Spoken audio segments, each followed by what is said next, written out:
नमस्कार, न्यूज़ 24 देख रहे हैं आप। मैं हूं आपके साथ डॉक्टर मीना शर्मा। पिछले लगभग 48 घंटे से देश दहशत में है। सहमा हुआ है हिंदुस्तान और कहीं न कहीं एक खौफ का माहौल। जिस तरह से कश्मीर में पहलगाम में जो कुछ हुआ आतंकवादियों की तरफ से, उससे ना सिर्फ कश्मीर पर इसका असर, कश्मीर की अर्थव्यवस्था, उद्योग, व्यापार पर, बल्कि हिंदुस्तान की सम्मान, आत्मसम्मान और प्रतिष्ठा पर भी। एक तरफ हिंदुस्तान दुनिया भर में अपनी एक ऊंची तस्वीर बनाने में, मुकम्मल जगह बनाने में कामयाब हुआ है, वहीं दूसरी तरफ इस तरह की घटनाएं कहीं न कहीं भारत की स्थिति पर, भारत के लोगों का जो भरोसा है, वो कम करने वाली है और भारत के लोगों का भरोसा कम नहीं हो, इसीलिए इस वक़्त देश की सरकार जो है, वो सिर्फ़ एक ही लक्ष्य के साथ लगी हुई है, जुटी हुई है, तैयारी कर रही है कि इस दुर्घटना का, इस आतंकवादी हमले का जवाब कैसे देना है। भारत सरकार निश्चित ही सख्त फैसला कदम उठाएगी। अभी तक जिस तरह की रणनीतिक फैसले हुए हैं, उसके बाद कहीं कोई बड़ा सामरिक संदेश जो है, वो भी उसकी भी तैयारी में जुटी हुई है। लेकिन ये बहुत बड़ा कदम होगा, जो भी होगा, निश्चित रूप से सख्त संदेश देने की तैयारी भी होगी क्योंकि हिंदुस्तान में अमेरिका के वाइस प्रेसिडेंट यात्रा पर थे और उस बीच में जो कुछ जिस तरह से हुआ, उनकी यात्रा के बीच जो रुकावट हुई, कहीं न कहीं ये सिर्फ हमला भारत पर या भारत के लोगों पर या जम्मू कश्मीर में नहीं है, बल्कि इसका संदेश वैश्विक है और इसीलिए वैश्विक तैयारी के साथ ही भारत की सरकार इसका जवाब देगी। सरकार के स्तर पर जो कुछ हो रहा है, वो सिर्फ सरकार जानती है और समय के साथ उसमें जो कुछ होगा, वो समय पर बता भी दिया जाएगा। लेकिन लोग क्या सोच रहे हैं? आम आवाम के ज़हन में किस तरह के विचार उठ रहे हैं? लोगों का भरोसा कैसे वापस जो है वो बढ़े? जम्मू कश्मीर ही नहीं, पूरे देश में जो इसका असर है, वो किस-किस रूप में सामने आ रहा है, ये हम समझने की कोशिश कर रहे हैं।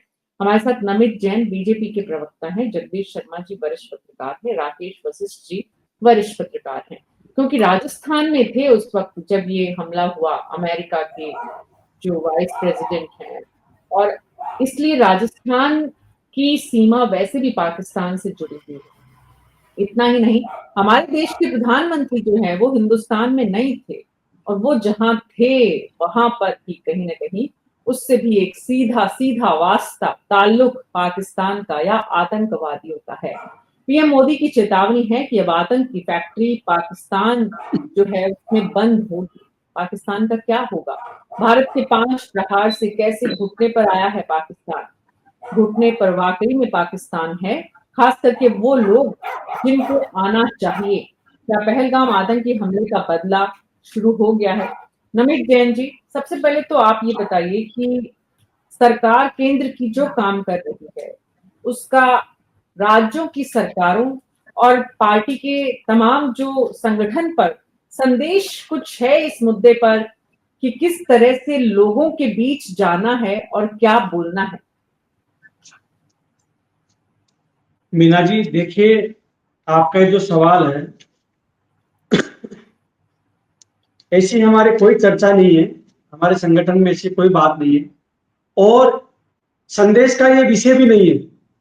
जो घटना 22 अप्रैल को हमारे देश में घटी, कश्मीर में घटी, इसके लिए किसी को कोई संदेश देने की जरूरत नहीं है। जिस तरह आपने कहा कि पूरा देश खौफ में है, डर में है और भरोसा खो रहे हैं, ऐसा कुछ भी नहीं है। पूरा देश, क्या कश्मीर में जहां घटना घटी वहां भी कोई खौफ नहीं है, कोई डर नहीं है। पूरे देश में केवल गुस्सा है।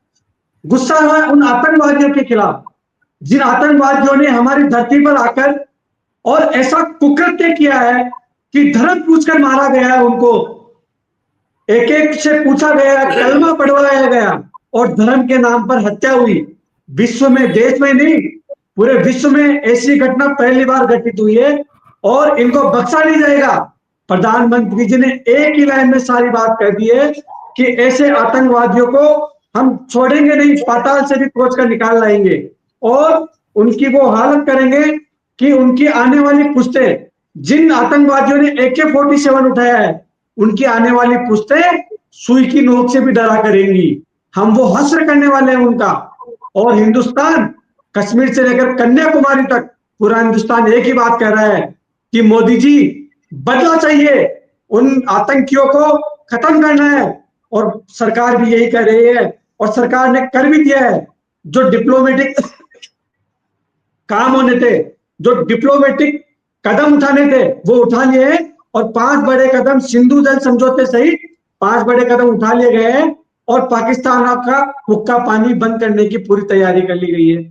और देखिए, जो रक्षा से संबंधित कोई भी बात होती है, सुरक्षा से संबंधित कोई भी बात होती है, मीना जी, आप और हम बात नहीं कर सकते कि सरकार क्या करेगी, सेना क्या करेगी। ये सब जो बातें होती है वो सेना से जुड़ी हुई है, हम नहीं कर सकते। बाकी हम तो यही बात कर रहे हैं, मैं कोई राजनीतिक टिप्पणी नहीं करूंगा क्योंकि ये विषय राजनीतिक टिप्पणी का है भी नहीं।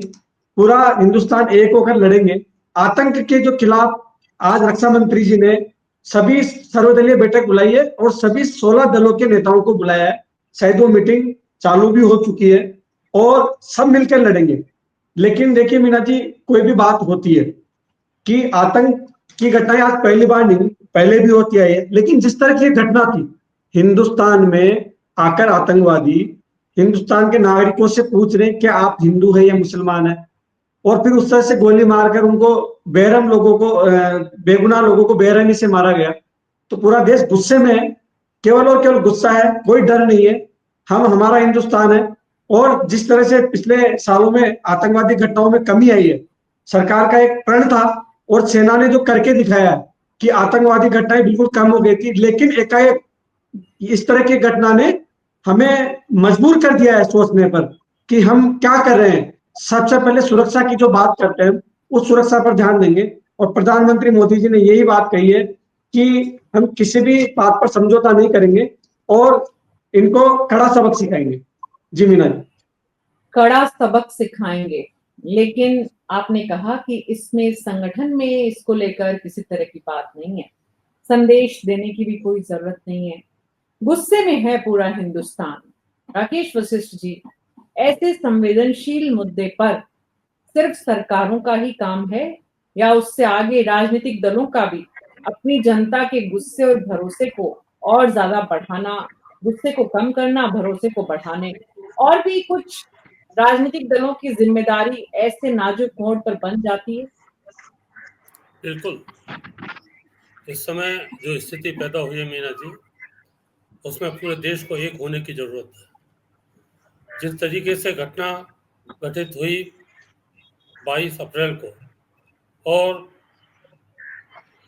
जो पिछले कई वर्षों के दौरान जो सरकार प्रयास कर रही थी, और उन्होंने आतंकवाद पर काफी कुछ कंट्रोल किया था।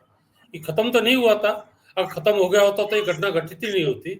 लेकिन हाँ, वो कंट्रोल काफी किया था कि वो हमने वो स्थिति भी देखी है कि लाल चौक पर कोई जा नहीं सकता था, लाल चौक पर कोई झंडा नहीं फहरा सकता था, लाल चौक पर शाम होते से पहले पूरे सुनसान हो जाता था। लेकिन अब वो स्थिति नहीं है। खैर, जो कुछ भी है, सरकार जो जिस तरीके से काम कर रही है, और आज का जो प्रधानमंत्री मोदी का जो भाषण बिहार में दिया गया, वो बड़ा मार्केबल भाषण था। क्योंकि मैंने पहली बार देखा उस और लोगों की भी जो प्रतिक्रिया आ रही थी, पत्रकारों की टीवी चैनल्स पर डिबेट के दौरान, कि आप अंग्रेजी में जो भाषण देने लग गए हिंदी में बोलते बोलते। इसका मतलब ये है कि आदमी साइकोलॉजिकल, आप ये देखें कि अगर आदमी आमतौर पर जिस भाषा का उपयोग करता है और दूसरी भाषा में बोलने लग जाए, इसका मतलब ये है कि वो बहुत ज्यादा उद्वेलित है, बहुत ज्यादा गुस्से में है। और मोदी की जो कार्यप्रणाली रही है पिछले 11 वर्ष के दौरान, वो काफी ऐसी रही है कि जिससे कि ये उम्मीद तो बिल्कुल की जा सकती है कि अब की बार पाकिस्तान को कड़ा सबक मिलने की जरूरत मिलेगा। हालांकि अभी जिस तरीके से उन्होंने 5 प्रतिबंध लगाए, पाकिस्तान ने भी काउंटर में उसी तरह के प्रतिबंध लगाए हैं। अभी उनकी जो मीटिंग खत्म हुई है पाकिस्तान की, तो ये तो चलेगा। और लेकिन आगे की जो स्थिति जो हम कल्पना करके चल रहे हैं, वो उसमें अभी टाइम लगेगा थोड़ा, क्योंकि जितनी भी घटनाएं इस तरह की होती हैं, चाहे वो स्ट्राइक करने की हो, चाहे आपके सेना का इस्तेमाल करने की हो, चाहे वायुसेना का इस्तेमाल करने की होती है, उसके लिए पूरी प्लानिंग करनी पड़ती है और पूरा फीडबैक लेना पड़ता है। उसके बाद जो है ये कार्रवाई सारी होती है और सरकार ये कोशिश करती है अगर इस तरह की कोई कार्रवाई हो तो उसमें हमारा कम से कम हानि हो, दुश्मन की ज्यादा से ज्यादा हानि हो। क्योंकि आज की स्थिति में अगर देखें तो भारत की स्थिति सैन्य दृष्टि से बड़ी मजबूत स्थिति है पाकिस्तान की तुलना में। हम जब चीन को चैलेंज करने की स्थिति में है तो हम पहले सोचते भी नहीं थे कि हम चीन को चैलेंज कर पाएंगे, क्योंकि हमने ये देखा था कि सीमा पर जब चौकी बना रहे होते थे और चीन आंख दिखा देता था तो चौकियों का बनना बंद हो जाता था। लेकिन आज वो स्थिति नहीं है। इसके कारण पाकिस्तान में घबराहट है और निश्चित रूप से कोई ना कोई ऐसा बड़ा एक्शन होगा, चाहे ये कौन सा हो ये तो कह नहीं सकते। अभी जो 5 इन्होंने काम किए हैं इसमें जो सबसे बड़ा तो इंडस टीटी का है। इसमें हालांकि लोगों को कहना यह है कि हमारे पास कैपेसिटी नहीं है, लेकिन वो पानी को कंट्रोल कर करके पाकिस्तान को बहुत नुकसान पहुंचा सकता है। हालांकि ये बात सही है कि पिछले वर्षों के दौरान जब से देश स्वतंत्र हुआ किसी भी सरकार ने कोशिश नहीं की, थोड़ा बहुत इसमें मोदी ने जरूर कोशिश की है, पिछली सरकारों ने कोशिश नहीं की पानी को इकट्ठा करने की। जिनको इनके बट का हिस्सा है वो भी पूरा खर्च नहीं ले पा रहे। लेकिन जिस समय पाकिस्तान को पानी की जरूरत हो उस समय उस पानी को कंट्रोल करके, रोक करके, जहां जहां कम पानी की जरूरत हो वहां ज्यादा पानी छोड़ करके या उस पानी को वेस्ट करके, इस तरह करके पाकिस्तान को बहुत ज्यादा परेशान किया जा सकता है। और उसके कारण सबसे बहुत अगर ये सफल हो गए, भारत सफल हो गया तो इसमें पाकिस्तान को बहुत बड़ा नुकसान होने वाला है। क्योंकि सिंधु जल जो पांच नदियों की जो पानी जाता है उस पर पाकिस्तान की सारी व्यवस्था टिकी हुई है। आपका 80% एग्रीकल्चर उसी पर डिपेंड है, 25% जीडीपी उसी पर आती है। लेकिन उसके उसके उसके जो परिणाम आने में तो समय लगेगा राकेश जी। हाँ, वही बता रहा हूँ। हाँ वही बता रहा हूँ मैं, परिणाम आएंगे लेकिन मॉरली वो काफी डिप्रेशन में आएगा पाकिस्तान। लेकिन आप ये निश्चित मान के चलें कि कार्रवाई तो ऐसी होनी है जैसा उन्होंने आज कहा, और मैं समझता हूँ उनकी बात में वजन है कोई ना कोई, क्योंकि ये तो कहा नहीं जा सकता कि कब होगी क्या नहीं होगी, टाइम लगता है। पहले भी जब आपके पुरी की घटना को लेकर के उन्होंने स्ट्राइक की थी तो सर्जिकल स्ट्राइक की थी, वो आपके 13 दिन के बाद की थी।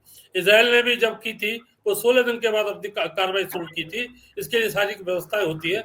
लेकिन अब की बार ये निश्चित है कि कुछ ना कुछ गंभीर होगा और ये पाकिस्तान के लिए एक सबक सिखाने वाला होगा, जैसे भविष्य में वो आतंकवादी गतियों पर काबू करे या उनको वहां से भगाने का काम करे। जी, हमारे साथ आसिफ सुहाग हमारे सहयोगी जम्मू कश्मीर से जुड़े हैं, उनसे हम बातचीत करें और वहां की अभी अपडेट, अभी क्या स्थिति है उस पर बात करें। उससे पहले, क्योंकि राकेश जी आपने भी और नमित जी ने भी देश के प्रधानमंत्री के उस भाषण की जो आज उन्होंने बिहार में दिया, बिहार में आने वाले समय में चुनाव है, हमें ये भूलना नहीं चाहिए।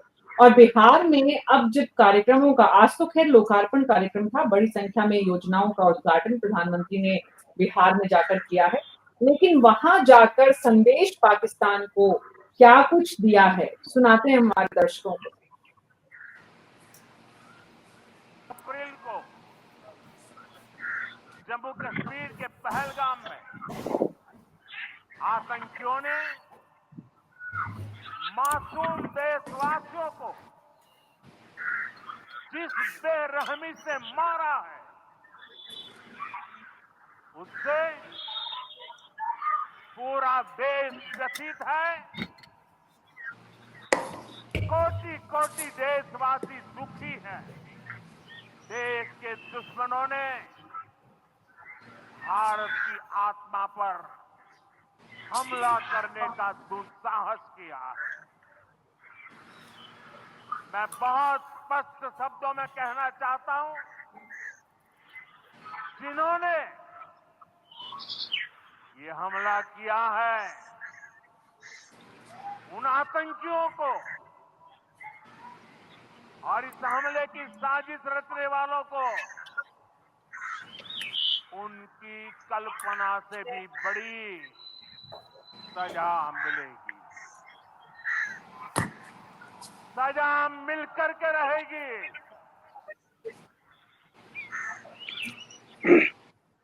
सजा मिलकर के रहेगी। सजा क्या होगी ये अभी भारत सरकार को देखना है, लेकिन निश्चित ही ये सिर्फ हिंदुस्तान के कुछ लोगों की जिनकी जान गई है या कुछ परिवारों की जो इनसे आहत हुए हैं, सिर्फ उन तक का मुद्दा नहीं है। ये सिर्फ हिंदुस्तान तक का भी मुद्दा नहीं है। इसका असर वैश्विक है, संदेश वैश्विक है और मौका, समय, अवसर जिस तरह का देखा गया है उसमें भी बहुत सारे संदेश आतंकवादियों की तरफ से तो छिपे हैं। अब हमें बताना है कि हमें क्या देना है। आसिफ सुहाब जी हमारे साथ जुड़े हैं जम्मू कश्मीर से, हमारे सहयोगी। आसिफ जी, इस वक्त स्थिति क्या है, किस तरह का पब्लिक जो है उसका रिएक्शन है? कुछ लोगों के आज भी आक्रोश, गुस्सा लोगों का भीड़ में सड़कों पर देखने को मिल रहा है। देखिए, पूरी कश्मीर घाटी में इस बर्बरता वाली आतंकी हमले को लेकर गुस्सा नज़र आ रहा है। लोग ना केवल आहत है बल्कि गुस्से में भी है और लगातार कश्मीर घाटी से मांग उठ रही है कि इन आतंकियों के खिलाफ सख्त से सख्त कार्रवाई हो और सरकार और फोर्सेस जल्द से जल्द इन आतंकियों को ढूंढकर इन्हें सजा दे।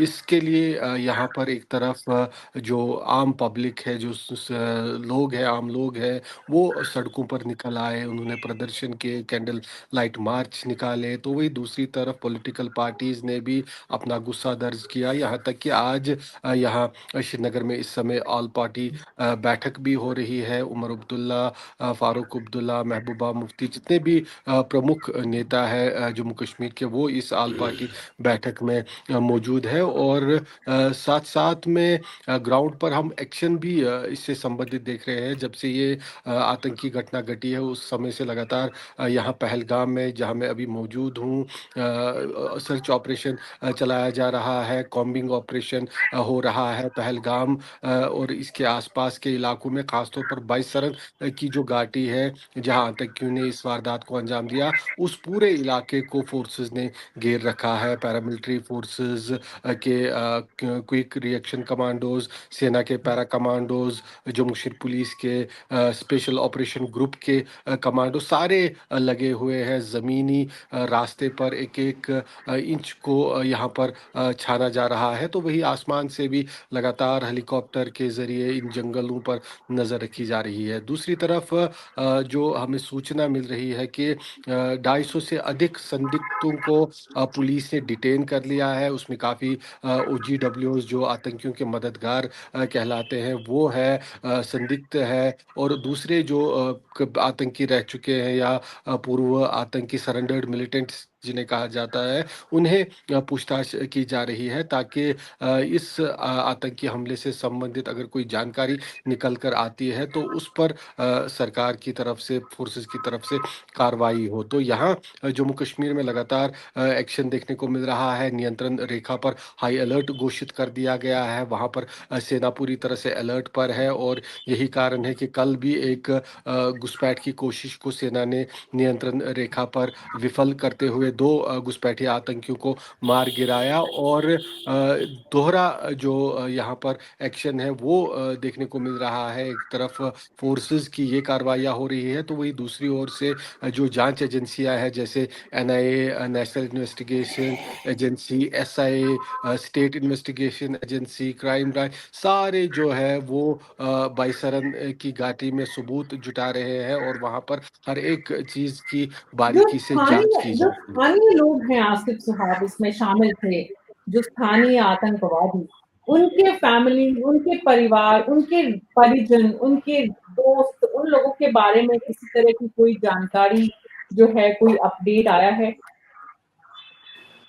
देखिए, 2 स्थानीय आतंकी और 3 पाकिस्तानी आतंकियों की बात इसमें आ रही है। हालांकि कुछ सोर्सेज बता रहे हैं कि 6 आतंकी थे तो कुछ का कहना है कि 5 आतंकी थे। लेकिन अभी तक जो नाम सामने आए हैं उसमें 3 पाकिस्तानी आतंकी है और 2 जो स्थानीय आतंकी है, आदिल गोजरी और आसिफ शेख। ये दक्षिणी कश्मीर के ही अनंतनाग डिस्ट्रिक्ट के बिजबिहारा और पुलवामा डिस्ट्रिक्ट के त्राल इलाके इलाके के दो रहने वाले हैं और ये काफ़ी समय से अपने घर से दूर है। मतलब आतंकी बनने के बाद इनका जो घर वालों का कहना है या परिजनों का कहना है कि इनका कोई संपर्क उनके साथ नहीं है, लेकिन इसके बावजूद जो अभी कोई कड़ी है जो उनके बारे में जानकारी दे पाए, उनसे पूछताछ हो रही है। यहाँ तक कि पुलिस और जो जम्मू कश्मीर पुलिस और फोर्सेस है, उन्होंने इन आतंकियों के स्केच जारी करते हुए इन पर 20-20 लाख रुपए का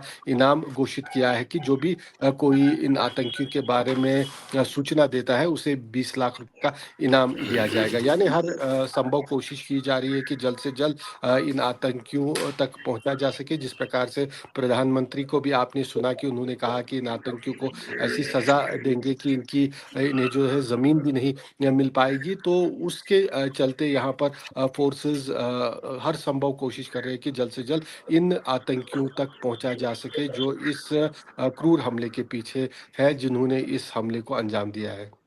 जी, जगदीश शर्मा जी जुड़ गए हमारे साथ। जगदीश जी, आतंकवादियों के पनपने का जो सबसे बड़ा कारण है या केंद्र है या जहां से इन्हें सपोर्ट मिलता है, उसमें सबसे बड़ा जो नाम आते हैं वो पाकिस्तान की सेना के चीफ और वहां आईएसआई, इन सब की जो भूमिका है, संदेश भारत की सरकार को वहां देने की जरूरत है।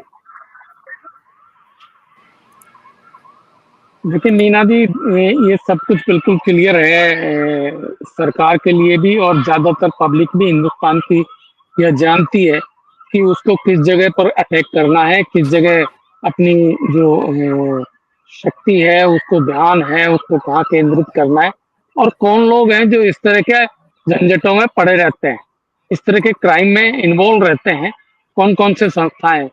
हमारे यहाँ जब से ये घटना हुई है 22 तारीख से, तब से लेकर अब तक 3 ही संस्थाओं के नाम अभी तक आ रहे हैं। तो वो 3 संस्थाओं के लोग पहले से भी हिंदुस्तान के लिए वांटेड है। ऐसा नहीं है कि कोई आज ही उनकी जरूरत पड़ी है, वो पहले से भी इस तरह की घटनाएं करते रहे। और चाहे वो 26/11 का बॉम्बे का ब्लास्ट हो, चाहे और कोई घटना है, आपको ध्यान है कि ये 2014 से पहले तो घटनाएं बहुत ही हो रही थी। हर दूसरे तीसरे महीने में कहीं न कहीं बम फट रहे थे, कहीं कुछ आतंकी घटना हो रही थी, कुछ और वारदातें हो रही थी। तो सब जानती, हिंदुस्तान की इंटेलिजेंस, हिंदुस्तान की आर्मी, हिंदुस्तान की बाकी भी जो फोर्सेज हैं, उनके भी लोग सब जानते हैं कि कौन है अपना हमारे टारगेट पर। अब ये तो गवर्नमेंट को निर्णय करना है, गवर्नमेंट को निर्णय करना है कि हमको स्ट्रेटेजी बनानी है, कोई प्लानिंग करनी है कि किस तरीके से किस जगह हमको एक्शन लेना है, उसके इंटेलिजेंस इनपुट किस तरीके से हमको प्राप्त होता है, उनकी एक्टिविटीज के ऊपर निगाह रखकर एग्जैक्ट टाइम वगैरह, लोकेशन, इन सबको ढूंढ कर, क्योंकि जो भी आर्मी से जुड़े हुए या इंटेलिजेंस से जुड़े हुए लोग हैं, उन्होंने यही कहा है कि हम एक्शन तो जरूर करेंगे। हाईएस्ट लीडरशिप तक ये बात बोल रही है कि हम एक्शन जरूर करेंगे, लेकिन कब करेंगे, कैसे करेंगे, उसके टाइम और जगह और समय जो है ना, ये सब चीजें वो खुद तय करेंगे, किसी को बता के नहीं करेंगे कि भाई हम आ रहे हैं, आ जाओ आप लोग। डेफिनेटली इतना बड़ा फैसला तो सरकार जब करेगी उसके बाद लोगों को पता चलेगा। यहाँ तक कि सरकार में भी सिर्फ कुछ लोग जो आर्मी चीफ या होम मिनिस्टर या प्रधानमंत्री या राष्ट्रीय सुरक्षा सलाहकार, बस और 1-2 नाम, इसके आगे किसी को सरकार में भनक तक नहीं लगेगी जब सरकार कुछ ऐसा बड़ा काम करेगी। लेकिन बात यह है कि सरकार जो भी करेगी उसमें संदेश किसको देना है? तो संदेश सीधे सीधे पाकिस्तान के उन लोगों को देना है जो इस तरह से दुनिया भर में कोहराम मचाते हैं समय समय पर अलग अलग। लेकिन नमित जी, सवाल ये है कि जब सरकार अपना काम करती है, संदेश देती है, तो सत्तारूढ़ दल और विपक्ष के लोग जो हैं वो भी कहीं ना कहीं जनता के बीच में जाकर अपना एक काम करते हैं। तो आपने जैसे कहा कि कोई संदेश ही नहीं है संगठन में इसको लेकर, या कोई बातचीत ही नहीं है, कोई चर्चा ही नहीं है, तो फिर प्रवक्ताओं को क्या बोलना है, जाकर क्या बात करनी है, किस तरह से लोगों के भरोसे को बढ़ाना है, क्रोध को कम करना है। लोगों को गुस्सा आने से क्या होगा? लोगों का बीपी बढ़ेगा। लोगों को गुस्सा आने से लोग उसमें भागीदार तो समाधान में बन नहीं सकते। जी मीना जी, देखिए आपका सवाल मेरे से है और सबसे बड़ी बात है कि इस चर्चा में जो देश में सबसे ज्यादा जिन्होंने राज किया कांग्रेस पार्टी, उनके प्रतिनिधि नहीं आए, उनके प्रवक्ता नहीं आए, और उनके जो रॉयल फैमिली के जो सदस्य हैं, जो 22 तारीख की घटना हुई उस पर पूरा देश, सरकार और सत्तारूढ़ दल, हम सब मिलकर उनको श्रद्धांजलि दे रहे थे, उनके लिए हम पुष्प अर्पित कर रहे थे। तभी सत्तारूढ़ जो विपक्षी पार्टी के रॉयल फैमिली के दामाद, इनके परिवार के सदस्य, कांग्रेस के नेता रॉबर्ट वाड्रा ने एक बयान जारी किया। वो बयान क्या सही था? किस तरह का बयान था वो? क्या देश को तोड़ने वाला बयान नहीं था वो? क्या वो इन आतंकवादी घटनाओं को सही नहीं ठहरा रहे थे? इस पर अभी तक कांग्रेस पार्टी का कोई बयान नहीं आया। न राहुल गांधी जी ने बयान दिया, न उनकी धर्मपत्नी प्रियंका गांधी जी ने बयान दिया, और न ही उनके खड़गे जी ने बयान दिया। भारतीय जनता पार्टी ऐसा कोई भी बयान नहीं देती है। और जो आप जिसकी चर्चा की बात कर रहे हैं, भारतीय जनता पार्टी का हर कार्यकर्ता, उसको पता है कि ऐसे विषय पर क्या करना है। जो आज जयपुर की आप बात करिए, जयपुर में कोई सभी जगह कल भी कैंडल मार्च हुए थे, लोगों ने श्रद्धांजलि दी थी। आज सुबह जब शहीद का जो पार्थिव शरीर है उसको लेकर जब अंतिम यात्रा निकली, तो भारतीय जनता पार्टी के हर मंडल से हर कार्यकर्ता, छोटे बड़े जो बूथ लेवल के कार्यकर्ता वहां उपस्थित थे। ये हमारा संदेश होता है कि परिवार के जो लोग हैं उनको सांत्वना दी जाए, और राष्ट्र हित में जहां भी एक हो सकते हैं। वहां कांग्रेस के नेता भी आए थे, माननीय पूर्व मुख्यमंत्री जो अशोक गहलोत जी भी आए थे, डोटासरा जी भी आए थे। हम इस पर राजनीति नहीं करते, अच्छा आना चाहिए। देखिए ये जो घटना हुई है, आतंक का कोई धर्म नहीं होता है, लेकिन जिस तरह से इन आतंकियों ने कहा हिंदू मुस्लिम करके मारा, कि हिंदू धर्म पूछ कर मारा, तो अब ये तय हो गया है कि आतंक का धर्म कौन सा है। इस पर यह चर्चा होनी जरूरी हो गई है। और भारतीय जनता पार्टी के जो संगठन है वो हमेशा देश विरोध की कोई भी बात होगी तो उसके खिलाफ खड़ा रहेगा। और हमें यही संदेश दिया जाता है, जिस शाखा में हम पले बढ़े हैं, जो आरएसएस की जिसकी बात करते हैं कांग्रेस वाले, हाँ हम उस शाखा में पले बढ़े हैं। हमें कहा गया है कि जब देश में ऐसी कोई विपदा आती है तो एकजुट होना चाहिए, चाहे आतंकी हमला हो, चाहे भूकंप हो, चाहे सुनामी हो, ऐसी कोई भी घटनाएं हो, हमें सबको एक होकर लड़ना चाहिए। और कोई संदेश नहीं है। देखिए गुस्सा आना लाजमी है, ये बहुत बड़ा मीना जी, संदेश है, आपको भी ये गुस्सा आता बहुत बड़ा होगा। संदेश है नमित जी, ये बहुत बड़ा संदेश है कि हम सबको एक होना है और इसी को जनता के बीच पहुंचाना है। आपने बहुत दुरुस्त कहा, देश में विपक्ष के नेता और विपक्ष की जो सबसे लंबे समय तक इस देश पे शासन करने वाली पार्टी है, उनकी तरफ से पार्टी ने प्रवक्ता तक नहीं भेजा, क्योंकि वो तय नहीं कर पाए कि इस मुद्दे पर उन्हें क्या बोलना है, कैसे बोलना है। जब केंद्रीय स्तर पर तय होगा तब राज्य स्तर पर भी तय होगा। ये क्या मतलब, समझ में नहीं आता है कि जो हर फैसले में देरी लेने वाले लोग हैं, वो यहाँ पर भी उनकी ढुलमुल सोच जो है वो समझ में आती है। राकेश वशिष्ठ जी, सवाल ये है, वाकई में कांग्रेस पार्टी हो, कोई और राजनीतिक दल हो और सत्तारूढ़ दल हो, आज की तारीख में तो भले ही मरने वालों की संख्या बहुत कम है, सीमित है, उनके परिवार भी अंगुलियों पे गिने जा सकते हैं, लेकिन यहाँ पर जब भी कोई हिंदुस्तान में ऐसी घटना होती है तो पूरा देश उस परिवार का हिस्सा होता है। यही हमारी संस्कृति रही है और इसीलिए हम पाकिस्तान से अलग हिंदुस्तान हैं। इसीलिए हम दोनों आजाद एक साथ हुए, लेकिन दोनों में जमीन आसमान का फर्क है। सवाल ये है राकेश वशिष्ठ जी कि इस वक्त सरकार जो कुछ तैयारी कर रही है वो सरकार का काम है। आम आदमी को, जनता को और समाज के तमाम उन लोगों को जो नीति नियामकों तक अपनी बात को रखते हैं, उन सबको भी कहीं ना कहीं एक धैर्य का भी प्रदर्शन करना है। ये जो गुस्सा सड़कों पर जिस तरह से कहीं कहीं हम निकल, खास करके जम्मू कश्मीर में जो देखने को मिल रहा है, बात ये है कि सरकार को सरकार का काम करने दे और जनता अपना काम करे। बिल्कुल सही कह रही है मीना जी। अभी आपने जम्मू कश्मीर की हालत का केस बताया, ये शायद मैं पहली बार देख रहा हूँ कि वहाँ की आम जनता इस तरह की घटना के प्रति सड़कों पर उतरी हो, अपना गुस्से का इजहार कर रही हो, वहाँ बंद का आयोजन किया गया हो। ये एक वहाँ की स्थिति को बदलती हुई स्थिति का एक परिचायक है। अब जहाँ तक विपक्षी दलों की सहभागिता का सवाल है। मतलब ये एक ऐसा मुद्दा है, इस पर कोई भी विपक्षी चाहे उसकी इच्छा हो खिलाफ में नहीं बोल सकता, उसको ये अपनी एकजुटता दिखानी पड़ेगी, क्योंकि अगर वो जरा भी कहीं भी इधर उधर की बात करेंगे तो जनता उनको सबक सिखाने से भी नहीं चूकेगी।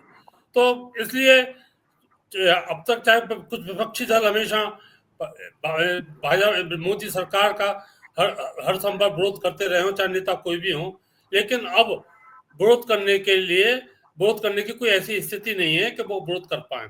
उनको हर हालत में जैसा सरकार करेगी उसका समर्थन करना ही होगा, चाहे राजी या गैर राजी जो भी है। अब वैसे पूरी इस मुद्दे पर अभी मामला और आगे बढ़ेगा, क्योंकि आज आप जिस तरीके से सरकार ने अपने और स्टेप्स आगे उठाए हैं, राजनयिकों से बातचीत की है, उनको सब समझाया है, उनको अपने डॉक्यूमेंट्स दिखाए हैं कि ये हमारे पाकिस्तान के खिलाफ डॉक्यूमेंट्स हैं, और आपका पाकिस्तान ने भी इंडिया के खिलाफ जो अपने स्टेप्स उठाए हैं, तो वो परछाया कह के स्थिति अभी और बढ़ेगी।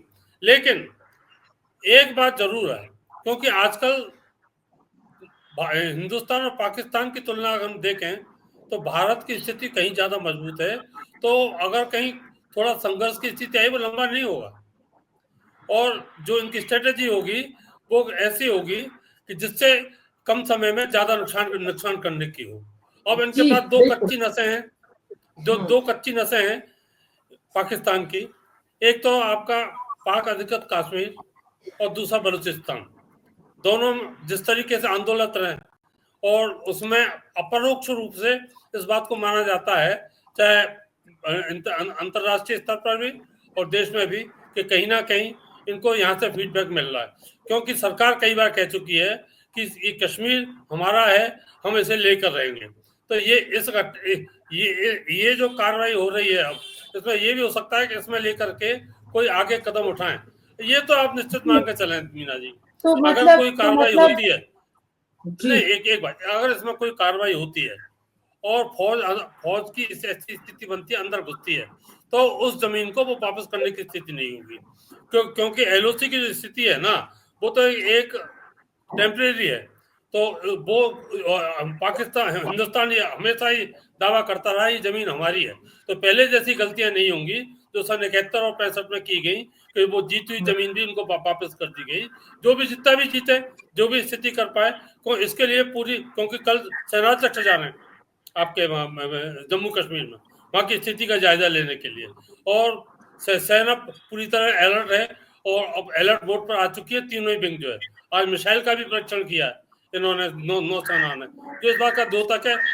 जब कोई घटना घटित होती है, बड़ा काम करना होता है, तो इस तरह की कार्रवाई की जाती है दोनों देशों की तरफ से। पाकिस्तान भी कर रहा है अपनी ताकत दिखाने के लिए, पर नतीजा अभी आने में टाइम लगेगा, 10-15 दिन, उसके बाद क्या होता है, लेकिन होना जरूर है। पीओके और बलूचिस्तान, आपने बहुत सही कहा, दो कमजोर नसें हैं पाकिस्तान की।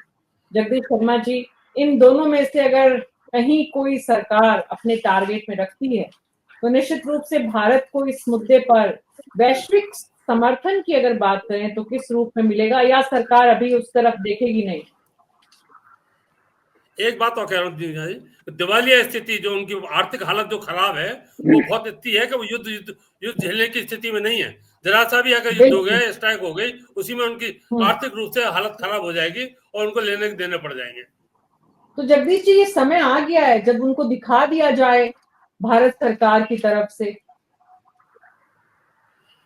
देखिए, देश की ज्यादातर जनता का मिजाज ऐसा ही है, तो सोच भी इसी ढंग से रहे हैं।